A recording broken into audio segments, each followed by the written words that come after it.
What's the meaning of abundant? Abundant. Abundant. Abundant. Abundant. Abundant.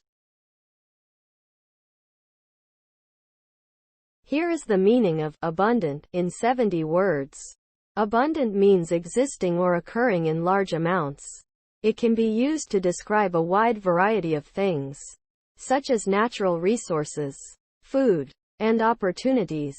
When something is abundant, it means that there is more than enough of it to go around.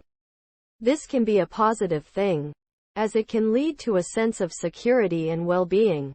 However, it can also be a negative thing, as it can lead to waste and overconsumption. Here are some examples of how the word abundant can be used in a sentence.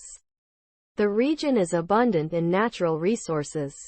The farmer had an abundant harvest this year. The company has abundant opportunities for advancement.